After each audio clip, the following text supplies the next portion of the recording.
No, è stato un 2-2 sofferto, un gol sul finale di partita. Bene, grazie per la presenza di tutta la stampa, gli operatori in questa giornata in cui farà il giuramento la nuova giunta regionale. Ho il piacere, ma ciascuno di voi ha già scritto e detto, di ripresentarvi la squadra qui al completo,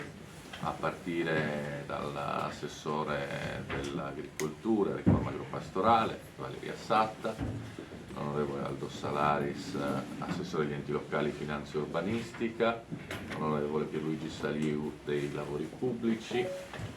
l'onorevole Gianni Chessa, turismo, artigianato e commercio, la dottoressa Ada Lai al lavoro, cooperazione e formazione professionale, l'onorevole Giuseppe Fasolino, assessore della programmazione, credito, bilancio e senso del territorio, vicepresidente della Giunta,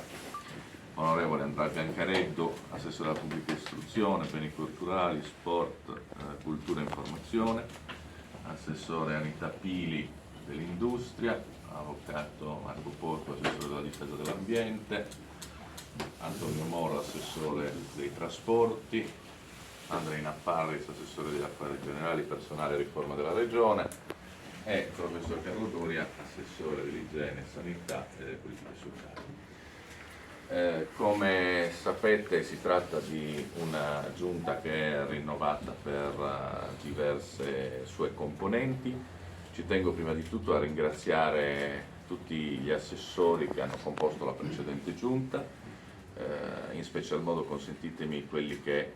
non sono più parte dell'attuale per ragionamenti squisitamente politici. Hanno tutti lavorato in condizioni assolutamente complesse, perché questa legislatura, come sapete, è stata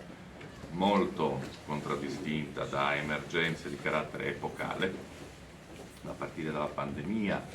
seguita dalla guerra sul fronte ucraino-russo. Abbiamo avuto alluvioni, incendi, cavallette, insomma una squadra di governo che ha dovuto affrontare diverse criticità ed enormi difficoltà che abbiamo comunque gestito in maniera ordinata, visto che siamo qui a poterle raccontare e valutare. Con la nuova giunta contiamo di rilanciare l'azione di governo nella fase post-pandemica e speriamo in una fase nuova di pace a livello internazionale che si ricostruisca e ricostituisca anche il presupposto di civile convivenza, e dentro questa giunta credo ci siano le risorse, l'entusiasmo, le capacità per poter tracciare un percorso che veda non solo una conclusione di questa legislatura in grado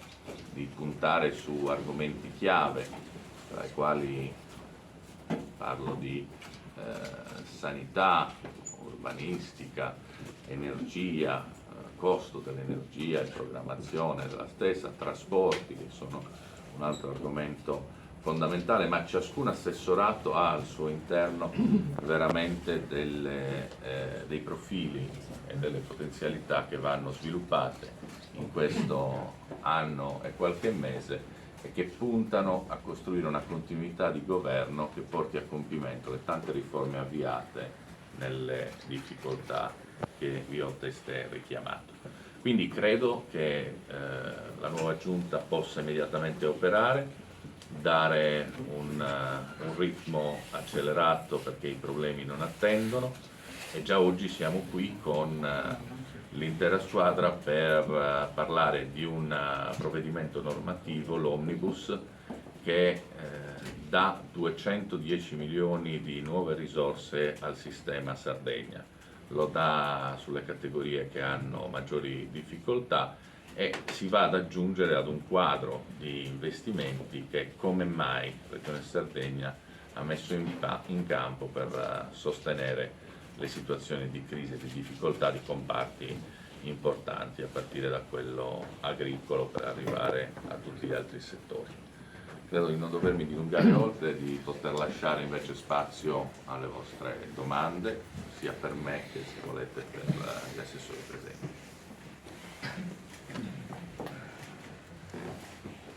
Chi rompe il ghiaccio? Prima di tutto non siamo all'anno zero. Io ho parlato di portare a compimento percorsi e riforme in molte parti già avviate. Contiamo molto sul fatto che con l'allentamento della fase pandemica, come dicevo, un rasserenamento degli scenari internazionali, si possa imprimere una nuova velocità a tutte le riforme in itinere. Basti pensare, ne cito una per tutte, la riforma della governance sanitaria, che è stata fatta in piena pandemia e quindi ha scontato l'esigenza di dover far fronte prima alle emergenze, ma oggi siamo già ai piani aziendali delle nuove aziende depositati. Domani la conferenza permanente degli enti locali esprimerà i pareri di competenza e poi approderanno in giunta e quindi assumeranno piena operatività tutte le nuove aziende. Abbiamo un percorso già avviato in materia di enti locali con la riforma che ha rearticolato sul territorio le strutture provinciali che erano state soppresse e sostituite da una pluralità di unioni di comuni, senza pensare che la provincia in sé non è un orpello di poltrone, ma rappresenta un fascio di competenze insopprimibili che vanno dalla viabilità provinciale alla materia ambientale, dagli edifici dell'edilizia scolastica secondaria a tutta una serie di altre competenze. Restituendo dignità e forma agli organismi provinciali, restituiamo attenzione a tutte queste funzioni e competenze. Quella riforma è stata avviata, ha avuto un momento di impugnazione alla Corte Costituzionale, abbiamo vinto alla Corte il ricorso